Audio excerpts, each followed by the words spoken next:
A Letter to God by G.L. Fluentis. This is an audiobook in which we are going to read the chapter 1, A Letter to God. Before you read, they say faith can move mountains, but what should we put our faith in? This is the question this story delicately poses. Lencho is a farmer who writes a letter to God when his crops are ruined. Asking for 100 pesos, does Lencho's letter reach God? Does God send him the money? Think what your answer to these questions would be, and guess how the story continues before you begin to read. So, now coming to the chapter, think about who think about who will send the money to and how much you want to send money for a magazine subscription. So this is a sort of activity. Now we are moving toward the chapter that is starting from the phrase the house. The house, the only one in the entire valley, sat on the crest of a low hill. From this height one could see the river and the field of ripe corn, dotted with the flowers that always promised a good harvest. The only thing the earth needed was a downpour or at least a shower. Throughout the morning, Lencho, who knew his fields intimately, had done nothing else but see the sky towards the northeast. Now we are really going to get some water, woman. The woman who was preparing supper replied, Yes, God's willing. The older boys were working in the field while the smaller ones were playing near the house until the woman called to them, Come for dinner. It was during the meal that, just as Lencho had predicted, big drops of rain began to fall. In the northeast, huge mountains of clouds could be seen approaching. The air was fresh and sweet. The man went out for no other reason than to have the pleasure of feeling the rain on his body. And when he returned, he exclaimed, these ain't raindrops falling from the sky. They are new coins. The big drops are 10-cent pieces, and the little ones are fives. With a satisfied expression, he regarded the field of ripe corn with its flowers draped in a curtain of rain. But suddenly, a strong wind began to blow, and along with the rain, very large hailstones began to fall. These truly did resemble new silver coins. The boys, exposing themselves to the rain, ran out to collect the frozen pearls. It's really getting bad now, exclaimed the man. I hope it passes quickly. It did not pass quickly. For an hour the hail rained on the house, the garden, the hillside, the cornfield, on the whole valley. The field was white as if covered with salt. Not a leaf remained on the trees. The corn was totally destroyed. The flowers were gone from the plants. Lencho's soul was filled with sadness. When the storm had passed, he stood in the middle of the field and said to his sons, A plague of locusts would have been left, would have left more than this. The hail has left nothing. This year we will have no corn. That mite was a sorrowful one.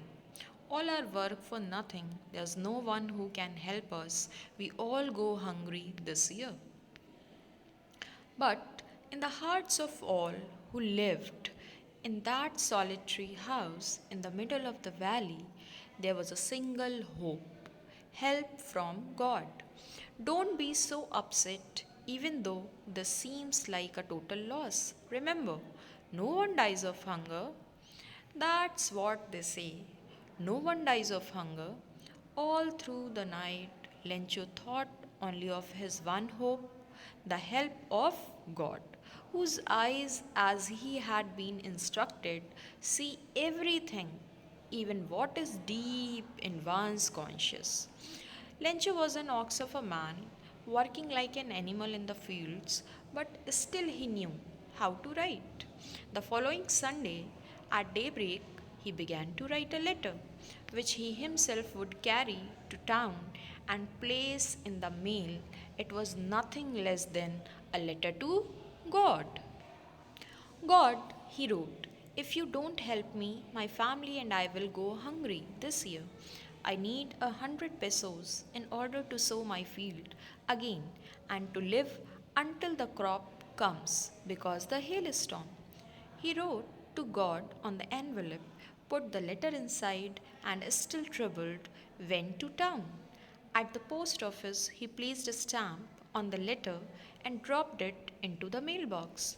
One of the employees, who was a postman and also helped at the post office, went to his boss, laughing heartily, and showed him the letter to God. Never in his career as a postman had he known that address.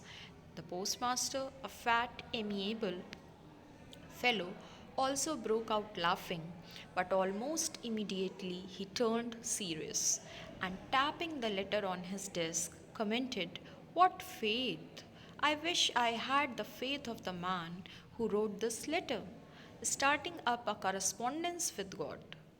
So, in order not to shake the writer's faith in God, the postmaster came up with an idea: answer the letter.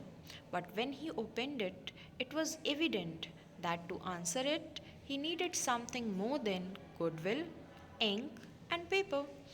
But he stuck to his resolution. He asked for money from his employees. He himself gave a part of his salary, and several friends of his were obliged to give something for an act of charity.